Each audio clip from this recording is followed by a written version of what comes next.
Bonjour à tous, l'équipe d'animateurs de la marque végétale locale en Rhône-Saône-Jura vous propose un tour d'horizon des bénéficiaires de la marque qui œuvrent pour cette région d'origine. Aujourd'hui, vous entendrez le témoignage de Vendry Le Boucher pour l'écoferme Moulin du Bois. Bonjour Vendry. Bonjour Amandine. Tout d'abord, pouvez-vous vous présenter et puis présenter la structure pour laquelle vous travaillez? Avec plaisir.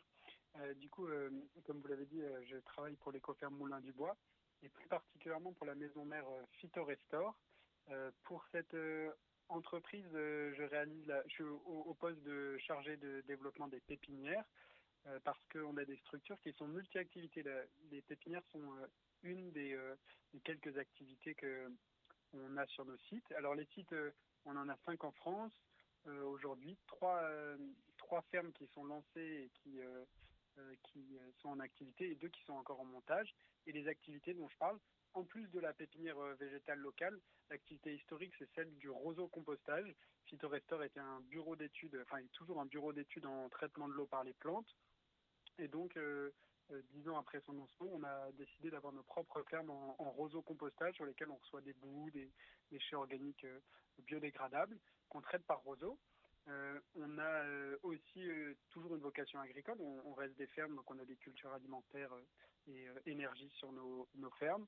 Et on fait aussi, en synergie avec le roseau-compostage, du compostage plus traditionnel de déchets verts, sur lesquels on a quand même mis en place depuis 2 ans là, le tri fermenticible et ligneux pour réussir à, toujours dans une logique circulaire, envoyer le fermenticible en compostage et le ligneux en biomasse énergie ou d'ailleurs en paillage pour la pépinière. Ok, donc l'écoferme Moulin du Bois qui est située dans l'Ain est bénéficiaire de la marque végétale locale depuis 2025, là c'est tout récent. Exactement. Et du coup, pourquoi vous avez demandé cette labellisation? Qu'est-ce que la marque représente pour vous, pour vos activités?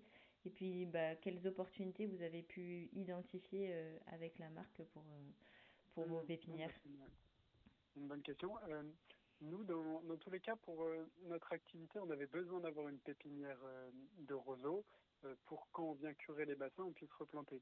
Et via l'activité de bureau d'études aussi, on préconisait à nos clients des aménagements paysagers, écologiques, de phytorémédiation, où ils avaient des plantes qui parfois étaient un peu compliquées à trouver et qu'ils achetaient à l'autre bout de la France, parce que les producteurs d'élophytes, il y en a beaucoup moins que de ligneux ou d'herbacées. Mhm. Et du coup, on s'est dit que ça pourrait être intéressant d'avoir notre propre pépinière. Et comme on travaille, on a un bureau aussi en phytorémédiation, mais à chaque fois qu'on fait des solutions, on a à cœur qu'elles soient écologiques.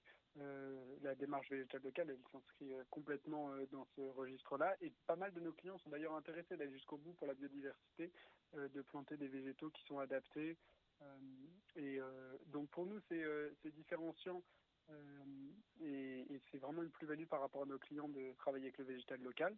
Et ça nous donne accès aussi à des clients qu'on n'avait pas auparavant via le bureau d'études, mais qui sont intéressés pour les élophytes, que peuvent être par exemple les syndicats de rivière ou les syndicats de pêche, les associations de renaturation. Et là, pour le coup, en élophyte, l'offre est assez faible en Rhône-Saône-Jura. Ok, et du coup là sur actuellement la pépinière, dans l'Ain du coup vous produisez et ligneux et herbacés, donc plutôt des élophytes et quelques Exactement. végétaux du coup, enfin pour les ligneux, des plantes, enfin des ligneux aquatiques ou de milieux humides, c'est ça? Oui, exactement. Ok, et vous savez estimer à peu près la production annuelle? Oui, alors je pourrais pas donner des. On est en lancement parce qu'on a labellisé On avait fait que quelques ventes avant de labelliser la pépinière. Ok. Donc je ne sais pas si je vais pouvoir donner des chiffres très exacts. Et puis dans tous les cas, ce sera une petite production parce qu'on est en lancement, mais on produit autour de 1000 élophytes par an et je dirais la moitié en arbres et arbustes Ok. avec la particularité qu'on a lancé un parc à boutures pour le génie végétal euh, cette année. Donc Ok. on a fait labelliser avec des boutures de saule, mais aussi des boutures de ribes pour le génie végétal et aussi la pépinière ligneuse pour les aménagements écologiques. Ok, bah du coup ça fait le lien un peu avec la question suivante. Comment vous voyez évoluer place de végétal local dans la structure et dans vos activités pour les prochaines années et plus globalement, comment vous voyez évoluer ces activités de pépinière? Hmm, non, bah, pour nous, Végétal Local, ça a encore besoin d'être connu dans l'Ain auprès des acteurs de la filière, parce que comme je disais, il y a très peu d'offres en hélophyte, et donc ça n'a jamais été un sujet pour les syndicats de rivière, alors même que ils ont vraiment conscience qu'il y a un besoin. Donc pour nous, il y a un enjeu à mettre ça en avant.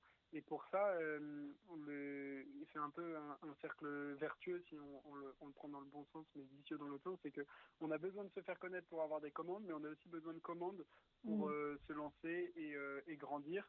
Et donc, une fois que le cycle est enclenché, on a fait notre trou, on a une meilleure synchronisation avec la chaîne de valeur que vont être les collecteurs en amont, mais aussi en aval avec les clients, que ce soit les prescripteurs ou les entreprises qui font les achats de végétaux. Ça,